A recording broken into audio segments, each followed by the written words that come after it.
Good morning. Just a short video from the Harvard's um, liberal propaganda. They're doing this obviously because they think it'll make them money. It's not. It's just a desperation act. It's very poor on their part to drop to that level. But that's what we're coming to expect out of some of these organizations these days. Um, you better keeping your mouth shut. So basically, break it down into three parts. One is kind of my personal response. The second is the practical implication of that, which is where the argument should be. And the third part is the hypocrisy from the Harvard people. So we'll look at the first part, the most important part, the practical part of it. So Harvard basically is doing this, knock on wood, as a liberal propaganda. They do this to raise less money. They think they raise less money than they could. It doesn't make any sense, but that's where Harvard's at. So um, no surprise there. You don't really need to. We know that Harvard's liberal, so they don't really need to issue these kinds of statements. It's kind of assumed where they stand with college faculty that don't know their head from their ass and stuff like that. So basically, just all talk. That's where the Democrats have been. They've convinced people that they were more in favor of civil rights legislation. It's not true. Look at the voting totals from the civil rights bills. Republicans led the way on that. So that's the one thing that matters, not what Harvard thinks or some other idiot thinks. So basically, you have it's basically a speak for yourself argument there. You don't know. You can't just say, okay, even the people today, if they were former slaves. You're assuming that other people haven't gone through anything bad, which is 100% not true. So it's just the poor me argument never works. Discrimination does not explain a wealth gap. It hurts both parties. So it basically distance yourself from someone else, makes the argument more polarized. And from my example, I would want my grandmother's 84 Cadillac back, which is irreplaceable. So I have a huge list of stuff: my computer that was stolen from me, my jacket that was stolen from me, my phone. And if you say that's not worth anything, it's just not true. You can add all that stuff up. The car is kind of priceless too. So you just can't say that stuff is not worth as much as something that hurt African Americans.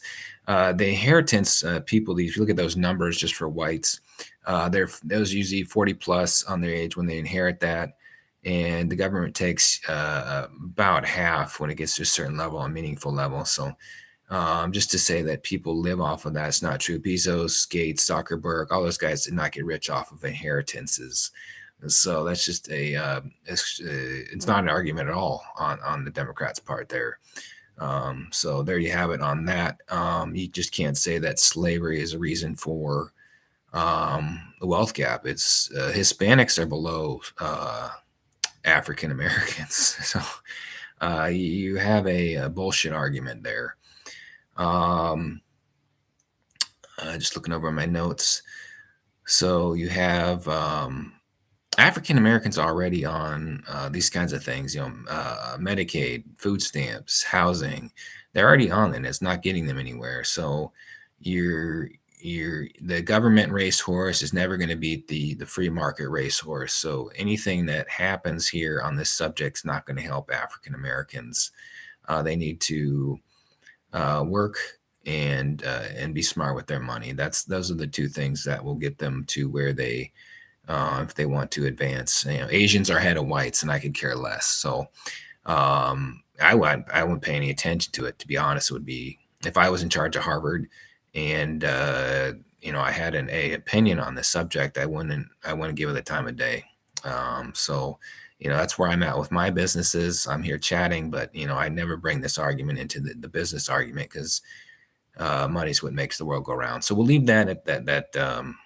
The final statement on that. Discrimination does not, it's a mathematical fact that discrimination does not explain a wealth gap. The second part has the hypocrisy of these. How many students at Harvard have had abortions? They're murderers. So pointing the finger, I had nothing to do with slavery. If my ancestors they did not, and if they had, I wouldn't apologize for it. I'm not going to apologize for somebody else's actions, possibly a spouse, but definitely not a ancestor. So uh, how many of these students at Harvard had abortions and are murderers or teen dads? So it's a lot of these athletes today are teen dads. It's just a complete joke that these people are lecturing other people that they don't even know on issues that they had nothing to do with. So with a lot of these athletes, it's get the hell out of here, get the f out of here. You loser. Ruggs or Philip Adams. These people are complete jokes and cowards. And the third part is kind of a personal situation. So how do I deal with it? How do I counter it? A lot of people won't care about this part, and they probably shouldn't. But how do I deal with that? Well, it kind of devalues the situation. I think that's a recurring theme with the Democrats is to devalue stuff, tax it. That devalues it. That devalues Paul Allen's estate. So um, and if you're a liberal out there and you're happy that Republicans or somebody else is devalued, remember that Bill Gates is going to win that game with you. So it's kind of like a crocodile pulling a wildebeest underwater. The crocodile can't stay down there forever, but much longer than the wildebeest. So that's just extremely bad strategy to play that game. So you're going to lose. You're going to lose on this argument. You're going to lose um, pointing the finger at somebody because the neutral party here is the market, and they're gonna they're gonna look at everything. So you know um, the argument that you're something bad happened to you and not to somebody else, you're just not going to win that. So the second part, um, it's probably the school aspect. A lot of these people are murderers to begin with. So that's just you got to look at the source on that to less an extent. So um, yeah, just wrapping it up. These the Democrats are just trying um, well, I don't know exactly what their goal is on this. If they had it their way, look at some of these cities that are not well run.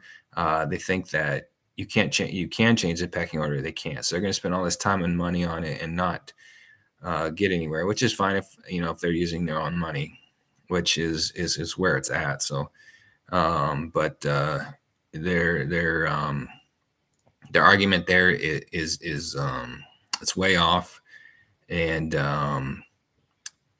it's just going to distance yourself. So it's tough to wrap it up because it's an irrational argument to begin with. And we'll just leave it at one of the points we touched on is that discrimination does not, it's a mathematical fact that discrimination does not explain the wealth gap. So that's a good point to leave it at.